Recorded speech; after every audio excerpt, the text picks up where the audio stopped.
गौतम बुद्ध के समय की बात है। एक युवा भिक्षु जो कुछ समय से उनके शिष्य था, सदा चिंतित और अस्थिर मन स्थिति में रहता था। उसकी मन की बेचैनी ने उसे ऐसा महसूस कराया मानो जीवन में कोई दिशा ही नहीं बची है। एक दिन अपनी चिंता और अशांति से परेशान होकर वह बुद्ध के पास गया और उनसे प्रार्थना करते हुए बोला, भगवान, मैं सदा अशांत और चिंतित रहता हूँ, कृपया मुझे शांति का मार्ग दिखाएं। बुद्ध ने उसकी बात को ध्यान से सुना और फिर मुस्कुराते हुए पास पड़े एक घड़े की ओर इशारा किया। उन्होंने उस घड़े को उठाकर भिक्षु को दिया और बोले, इस घड़े को लेकर समुद्र के किनारे जाओ और इसे समुद्र में डुबोकर तब रखो जब तक ये पूरी तरह से भर न जाए, फिर इसे मेरे पास वापस लेकर आओ।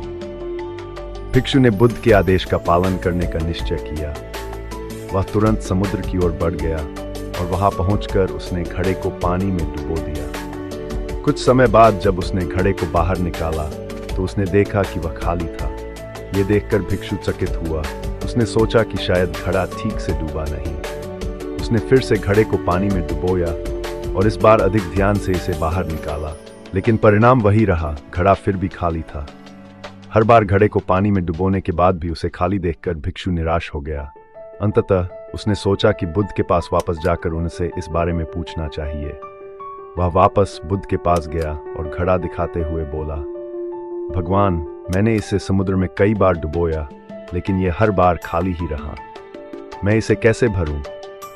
बुद्ध ने बड़ी शांति से उत्तर दिया, इस घड़े को भरने के लिए तुम्हें इसे सीधे समुद्र में नहीं डुबोना चाहिए।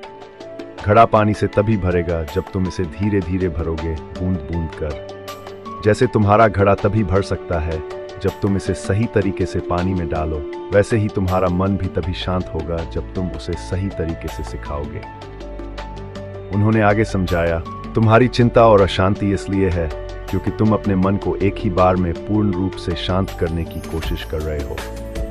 मन को शांत करना एक धीमी प्रक्रिया है, जैसे घड़े में बूंद बूंद पानी भरना। तुम्हें छोटे छोटे कदम उठाने होंगे।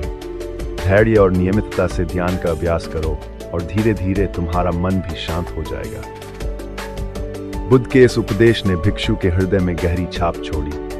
उसने समझ लिया कि जीवन में शांति पाने के लिए धैर्य और निरंतरता की आवश्यकता होती है।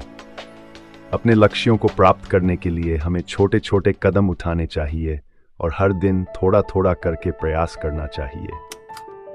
यह कहानी हमें सिखाती है कि चाहे कितनी भी कठिनाई क्यों न हो, धैर्य और सतत प्रयास से हम अपने जीवन में शांति और संतुलन प्राप्त कर सकते हैं।